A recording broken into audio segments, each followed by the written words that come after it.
Moi, je pense que c'est une véritable connerie. Plus on se ressemble, mieux on s'entend. On voit souvent des gens qui se séparent parce qu'il y en a l'un des deux qui évolue. L'objectif justement d'une relation amoureuse, c'est d'être pleinement toi, à côté de quelqu'un qui est pleinement lui, d'avoir cette sensation de se tirer vers le haut. La séparation, c'est pas grave en soi, c'est pas une fin en soi. Marilyn, est-ce que les opposés s'attirent vraiment ? Alors pour moi, la phrase « des opposés s'attirent vraiment », c'est une énorme connerie. Donc dans cette vidéo, je vais vous partager l'expérience que j'ai pu avoir avec les gens que j'ai accompagnés, que ce soit des couples ou des personnes individuelles, dans l'idée que les opposés s'attirent et que finalement, pas tant que ça. Alors souvent, les opposés s'attirent, c'est vrai, au démarrage, au départ d'une vie amoureuse, c'est très souvent où on va être attiré par quelqu'un qui est très différent de nous. Quelqu'un qui va nous attirer parce qu'on n'a pas la ressource que l'autre a en face de nous et on va être attiré et on va même parfois se servir de ça et se hisser grâce à ça pour aller chercher qui l'on est profondément. À partir du moment où on se connaît bien, mieux, à partir du moment où on a vécu des expériences et à partir du moment où on a essuyé surtout des expériences négatives, pour ne pas dire des échecs, bien on commence à se connaître davantage et l'inverse, c'est-à-dire que l'opposé qui nous attirait au départ peut être vraiment pesant. Je m'explique. Dans un couple, par exemple, des gens qui sont très différents l'un de l'autre, où au départ, cette différence amenait peut-être de l'équilibre, si les deux personnes sont trop et drastiquement opposés, eh bien, ils n'auront pas assez de ressources et ça va être fatigant pour eux d'arriver à un juste milieu. Donc, on peut très bien être avec quelqu'un qui est très différent de ce que nous sommes, à condition que ça ne soit pas drastiquement opposé. Si c'est vraiment très, très opposé, eh bien, cette opposition, cette différence, au bout d'un moment, va être insupportable. C'est-à-dire que si on n'a pas la même vitesse dans la vie, si on n'a pas envie des mêmes choses, si on n'a pas la même ambition, si t'en as un qui a une ambition qui est très forte et l'autre une ambition qui est moyenne, voire pas beaucoup d'ambition, dans les deux sens en fait. C'est pas qu'il y en a un qui est meilleur que l'autre, c'est simplement que la vibration n'est pas du tout la même. L'aspiration dans la vie n'est pas du tout la même. Donc au départ, ça peut créer un équilibre, mais si vraiment c'est très opposé, ça crée vraiment un fossé. Et ça devient insupportable. Ok, donc au départ, ce serait en gros ce serait pour combler un manque finalement qu'on va chercher un opposé. Parce que comme tu dis, ce serait pour nous hisser. Et au final, ça finit par se retourner contre soi parce que on va pas changer qui on est profondément, non ? Ouais, exactement. Alors, on est souvent attiré par quelqu'un qui a des ressources que nous-mêmes, nous n'avons pas. C'est pour ça que je dis que souvent, ça permet, c'est aussi comme ça qu'on progresse et qu'on découvre qui l'on est profondément avec l'autre en face, en miroir. Tout ce que je n'ai pas peut m'attirer chez l'autre parce qu'il me montre peut-être aussi par ce qu'il est, ce que je n'ai pas, ce que j'ai besoin d'acquérir. Mais à une faible mesure. Ça ne veut pas dire que je vais devenir à l'extrême opposé de ce que je suis. Et souvent, on a tendance à être... Surtout quand on est jeune, c'est beaucoup moins vrai plus tard, parce que généralement, les gens, à partir de, sans faire de généralité, mais à partir de 35 ans, quand ils ont déjà vécu une grande histoire et souvent fait des enfants avec quelqu'un, qui était complémentaire, très complémentaire à eux, ils s'aperçoivent qu'en fait, ça a été hyper fatigant, parce que c'est très fatigant de s'adapter. C'est fatigant de s'adapter à l'autre, dans les deux sens. Et quand tu as vécu une histoire comme ça, avec des enfants, avec une histoire importante, souvent les gens qui ont envie d'une nouvelle histoire, ils vont aller chercher des gens qui leur ressemblent, avec une entente qui est beaucoup plus fluide. Alors dans ce qu'on entend, souvent on entend que si on se ressemble trop, on va se disputer. Si on se ressemble trop, il n'y en aura pas un qui va être là pour canaliser l'autre, etc., etc. Moi je pense que c'est une véritable connerie. Plus on se ressemble, mieux on s'entend. De toute façon, dans tous les cas, il y aura des disputes. Dans tous les cas. Si tu as quelqu'un qui est très opposé à ce que tu es, à terme, il y aura des disputes. Si tu as quelqu'un qui te ressemble, il y aura aussi des disputes. Mais la finalité, les valeurs, la vibration, l'énergie, ce qu'on a envie vraiment, se ressemble davantage, puisque tu as quelqu'un qui est similaire à ce que tu es. Est-ce que c'est possible de se rendre compte sainement que la personne n'est pas faite pour toi ? Est-ce que tu es obligé d'aller jusqu'à la douleur ? Est-ce qu'au bout d'un moment, il n'y a pas une histoire de comparaison à l'autre aussi qui vient s'installer ? Alors en fait, j'ai envie de te dire que la plupart du temps, oui, il faut du temps pour s'apercevoir de ça. Parce qu'il y a aussi les sentiments, les émotions. Tu peux très bien tomber amoureux de quelqu'un, amoureuse de quelqu'un, et mettre du temps à t'apercevoir parce qu'au départ, tu as été attiré par cet opposé, parce que tout ce que toi, t'avais pas, il l'a. Par exemple, je sais pas, tu es quelqu'un d'hyper impatient et l'autre en face de toi est très patient. Il y a des opposés qui sont parfaites ensemble. Enfin, des émotions opposées qui sont parfaites ensemble. Mais moi, je parle vraiment de tempérament, plus de caractère et de tempérament. Si par exemple, je prends des choses fortes, tu es quelqu'un de très ambitieux, et que tu es avec quelqu'un qui l'est beaucoup moins. L'attente à terme que tu vas avoir de ton partenaire ou de ta partenaire va être peut-être pesante pour l'autre. Alors que si il y a deux ambitieux ensemble, c'est pas du tout ce qu'on entend. Hein. La plupart du temps, on entend, non, dans un couple, si les deux sont ambitieux, c'est une catastrophe parce que qui va s'occuper des enfants, ils s'arrêtent jamais. Et alors ? Non. Pourquoi ils s'arrêteraient en fait ? Pas besoin de les arrêter. Deux ambitieux ensemble, par exemple, qui ont des enfants, ils vont s'arranger pour élever leurs enfants de la même manière que quelqu'un qui a de l'ambition et quelqu'un qui en a moins. De la même manière, deux personnes qui ont moins d'ambition. Il n'y a pas une vérité. Il n'y a pas quelqu'un qui a tort, quelqu'un qui a raison. Par contre, deux personnes qui sont très différentes, à ce niveau-là surtout, c'est ce que je rencontre le plus en fait, qui sont confrontées à ça, qui essaient, parce qu'ils ont des enfants, donc qui essayent malgré tout de s'accorder, de se déformer, de s'adapter. C'est hyper usant, hyper fatigant. Donc quand tu n'as encore jamais vécu ça, généralement tu vas jusqu'au bout, pour répondre à ce que tu disais, tu vas jusqu'au bout et tu as besoin d'arriver à ce bout-là et de te dire définitivement ça fonctionne pas. Mais c'est souvent après une grande histoire en fait, où là la personne elle se dit non, je vais pas refaire les mêmes erreurs, à condition qu'elle prenne conscience de ça.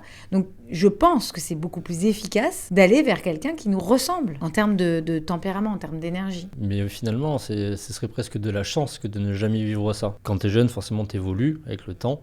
Même moins jeune, normalement, si on n'est pas complètement débile. Et donc, tu es obligé de vivre ça avec quelqu'un parce que toi, tu vas évoluer d'une certaine manière, moi d'une autre. Donc, c'est clairement de la chance que de tomber sur la bonne personne de suite. Parce qu'on a des attentes à 20 ans, on en a d'autres à 25, etc., etc. Alors, c'est hyper intéressant ce que tu dis là. Moi, j'y crois pas à la chance. Dans n'importe quel domaine de la vie, j'y crois pas. Je pense qu'on a la chance qu'on se donne. Par contre, tu peux très bien rencontrer quelqu'un jeune, peut-être pas qui te ressemble totalement, mais quand même un peu, mais surtout avec la même volonté d'évolution. Et on en croise des couples comme ça, c'est-à-dire des gens, ça arrive, c'est très rare, c'est assez rare. C'est la raison pour laquelle il y a autant de divorces en fait, parce que à partir de 30, 35, 40 ans, 45 ans, les gens se rendent compte et s'aperçoivent que finalement, ils n'ont pas évolué de la même manière. Si à 20 ans, 25 ans, 30 ans, peu importe, tu rencontres quelqu'un, que tu fais des enfants avec cette personne et que l'évolution, la volonté d'évolution est la même, la volonté de remise en question est la même, et que tu as deux personnes en face qui sont attirées par les mêmes choses et qui ont envie d'évoluer avec le même rythme, la même temporalité, parce qu'il y a aussi ça. Il y a aussi le phénomène d'être un homme ou une femme. Généralement, dans un couple hétéro, l'homme et la femme n'évoluent pas de la même manière parce qu'on n'est pas monté d'origine pareille, simplement. Si t'as des gens qui se rencontrent jeunes et qui évoluent de la même manière et qui ont cette volonté, une belle communication aussi, et cette volonté vraiment d'évolution ensemble, ça arrive. Là, c'est magnifique. Les deux personnes changent, bougent, s'accordent l'un à l'autre, mais ils ne sont plus du tout les mêmes à 30, qu'à 40, qu'à 50. Et en fait, on voit, c'est pour ça que je dis que c'est intéressant ce que tu dis, parce qu'on voit souvent des gens qui se séparent parce qu'il y en a l'un des deux qui évolue. Et qui se rend compte justement que cette différence du départ qui était super sympa, elle devient insupportable, elle devient lourde. C'est vraiment un poids et un boulet. Et c'est souvent quand l'un des deux n'a pas évolué. Du coup, c'est un petit peu comme dans une entreprise avec des associés, il faut avoir une vision commune. On peut avoir des personnalités très différentes, mais à partir du moment où on a une vision commune et qu'on veut aller donc dans la même direction, on peut passer toutes les tempêtes, quoi. Alors, pour moi, la relation amoureuse est un peu différente d'être associé. Ce que je veux dire, c'est pas d'être exactement pareil. Ça n'a aucun sens. Et puis de toute façon, encore une fois, ça n'existe pas. Chacun est singulier, chacun est unique. Donc, ce serait chiant. Et puis ça serait super chiant. Mais c'est cette volonté d'évolution commune, de remise en question. Donc, d'avoir la même volonté d'éveil, de comprendre que j'ai besoin d'augmenter l'estime de moi, l'amour de moi, pour faire diminuer mon ego, et justement d'être dans cette communication. Et puis aussi la différence entre des associés et des amoureux, c'est que tes associés, tu dors pas avec. Tu vis pas tout le temps avec eux. Et il y a un vrai phénomène qui se crée dans l'amour. Tu peux très bien t'entendre avec quelqu'un. C'est ton super pote. À partir du moment où, inversement, moi, je suis une femme, donc je vais parler comme ça. C'est ton super pote. À partir du moment où tu mets des sentiments amoureux, tout part en sucette. Parce que les attentes que tu as, l'exigence que tu as face à un amoureux, face à une amoureuse, n'est pas du tout la même qu'avec un ami. Parce que tes besoins en amitié sont pas exactement les mêmes que tes besoins en amour. Donc ça, c'est hyper intéressant aussi de les connaître au départ, si tes besoins, de connaître ses besoins amoureux, pour savoir si l'autre va pouvoir répondre à ses besoins sans qu'il change drastiquement. L'objectif, c'est aussi d'être pleinement soi avec l'autre, d'être authentique. C'est pour ça, encore une fois, que je reviens à dire que plus tu te ressembles, monté d'origine comme ça, plus il y a de ressemblance dans la manière de penser, dans la mécanique de penser, plus c'est facile. Après, quand tu t'es rencontré jeune, souvent tu as un leader. Enfin, c'est comme ça pour beaucoup de choses. Dans le couple, tu en as un qui mène plus que l'autre. Enfin, moi, pour mon cas, c'était moi le leader et ma chérie qui était derrière. Et au bout d'un moment, en fait, quand ça s'est terminé, elle dit oui, j'ai l'impression de penser par moi-même, etc., etc. Alors que moi, c'était pas ma volonté, tu vois, par exemple.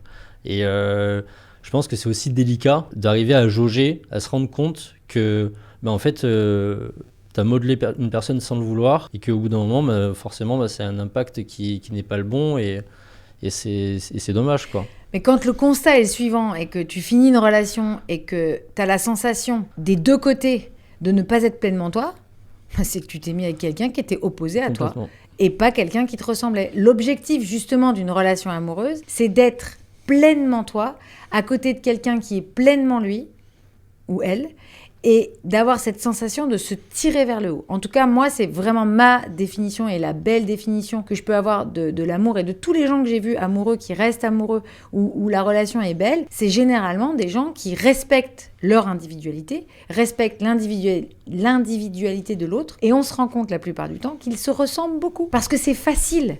Vivre quelqu'un et être heureux avec quelqu'un qui te ressemble, encore une fois, c'est beaucoup plus facile, ça te demande moins d'adaptation. Donc si y a une forme d'adaptation et que la conclusion c'est de dire je respire de nouveau, je suis de nouveau moi depuis que je suis plus avec cette personne, c'est que tu as eu besoin de t'adapter à quelqu'un qui était très différent de toi. C'est pour ça que je fais ce constat. C'est marrant parce que là du coup tu viens de dire ça, moi je t'ai donné l'exemple de elle qui disait ça et du coup je me rends compte que moi aussi non plus, forcément j'essaie de m'adapter à elle pour essayer de pallier à certaines problématiques. Ben oui, c'est prise de conscience. Là. C'est évident. Alors déjà, en fait, entre un homme et une femme, forcément, il y a des différences. Parce que je le disais tout à l'heure, le yin et le yang, on a des besoins qui sont différents. Il y a aussi cette confusion aujourd'hui, je pense, avec des hommes qui sont un peu perdus dans leur masculinité parce que aujourd'hui l'homme a pris un rôle important par exemple dans la famille, s'occupe des enfants, etc. Parce que la femme travaille au moins autant que son conjoint et c'est très bien comme ça et a besoin d'être émancipée de son ambition, etc. Mais on retrouve parfois dans le couple des couples qui savent pas trop se placer, se positionner, qui dysfonctionnent un peu parce que justement c'est pas parce qu'on est une femme ambitieuse qu'on n'est pas la femme ou femme de son chéri. Et inversement, en fait. On fait souvent l'amalgame de tout. Tu peux très bien être ambitieuse, être mère, être responsable, être chef d'entreprise et avoir ton côté féminin pleinement avec l'homme avec lequel tu partages ta vie. Et inversement, pour le mec, en fait. C'est juste qu'il y a une espèce de confusion. À partir du moment où une femme est ambitieuse, l'homme a tendance à se dire voilà, il faut que je sois à la hauteur. Elle veut un peu tout, elle veut et l'ambition, et elle veut aussi que je sois partie prenante dans la famille, etc. Sauf que c'est deux individus à part entière qui peuvent... Je dis souvent, en fait, qu'un homme et une femme, ou dans un couple homo, c'est la même chose, c'est deux individus à part entière, et que le couple forme le troisième. Donc, on doit absolument être... C'est mieux, il n'y a pas de devoir ni de falloir, mais dans l'idéal, être pleinement soi. Et le couple est une troisième personne, une troisième entité. À quel moment on se rend compte qu'on reste avec la personne par peur de quitter quelque chose qu'on connaît ou par peur de manquer d'amour, d'affection, quoi que ce soit. Aujourd'hui, encore trop souvent, quand tu divorces ou quand tu te sépares, tu dis à quelqu'un que tu te divorces ou que tu te sépares, la personne te dit « Oh, je suis désolée ». Moi, je trouve ça assez choquant, en fait, de... Je l'ai déjà fait, hein. Moi-même, j'ai déjà dit à quelqu'un « Je suis vraiment désolée ». Alors, évidemment que si la personne est laissée, oui, elle a pu être triste, etc. Donc, ça peut être pertinent. Mais la plupart du temps, la séparation, c'est pas grave en soi, c'est pas une fin en soi. Et généralement, quand les gens se séparent, c'est qu'ils vont être plus heureux derrière. C'est qu'ils ont cette prise de conscience qu'ils n'étaient pas faits pour être ensemble. Souvent, là où c'est beaucoup plus préjudiciable, c'est quand il y a des enfants. Mais pareil, ça, c'est une espèce d'idée reçue à 2 balles. À quel moment, aujourd'hui, en fait, on devrait vivre toute sa vie avec la même personne, alors que ça va pas?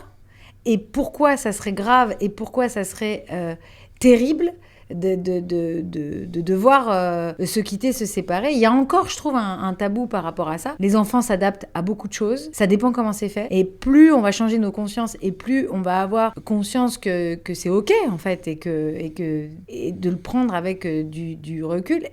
On en revient justement au fait d'être. Les émotions qu'on peut ressentir dans n'importe quel cas de notre vie, ce ne sont que des émotions.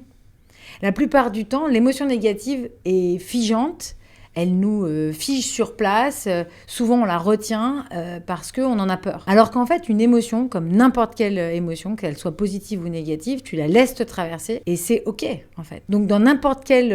je reviens à ce que je disais par rapport à la séparation. Le fait de se séparer, ça veut dire qu'il y a quelque chose qui dysfonctionnait. Il vaut mieux se choisir et faire le constat que ça dysfonctionne et rétablir et s'adapter à une nouvelle situation et être OK avec ça en prenant du recul plutôt que de vivre pendant des années avec quelqu'un avec qui tu vas te fatiguer, que tu vas fatiguer aussi, dans les deux sens.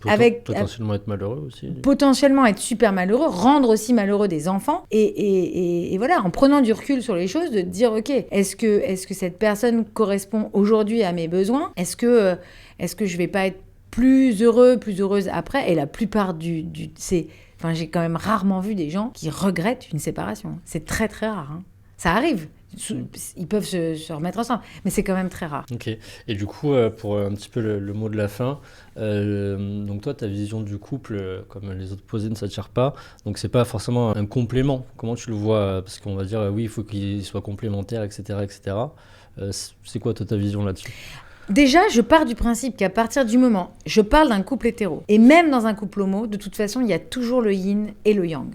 Il y a déjà cette complémentarité. Elle est déjà là. Donc la complémentarité, à partir du moment où on est un homme et une femme, elle est là. Et c'est en ça que je dis que la femme doit rester femme et que l'homme doit rester homme. Dans le yin du terme et dans le yang du terme. Mais par contre, c'est pas parce qu'on a cette différence d'homme et femme qu'on ne peut pas se ressembler. Ça veut dire avoir des vagues de pensée similaires, des ambitions similaires, des besoins similaires. Et je pense que cette similarité-là est absolument nécessaire pour un couple épanoui. On peut être en couple. On peut être en couple demain avec n'importe qui. Moi, je parle d'un couple épanoui. Oui, avec véritable amour. Avec de l'amour et avec surtout une facilité. Tu te lèves le matin, d'être avec lui ou d'être avec elle, c'est facile. Pourquoi c'est facile ? Parce qu'on est pareil. Il y a ça, mais voilà, après pour ça, il faut être en paix avec soi-même aussi, je pense. C'est pour ça que je dis qu'il y a l'individu, les deux, et la troisième personne qui est le couple. Tu peux pas être pleinement épanoui avec quelqu'un, je pense, si tu ne t'es pas trouvé, tu ne sais pas qui tu es et tu n'as pas tes besoins. Déjà, tu vas pas rencontrer la bonne personne. Et en soi, tout le monde, du coup, devrait faire cette rétrospective.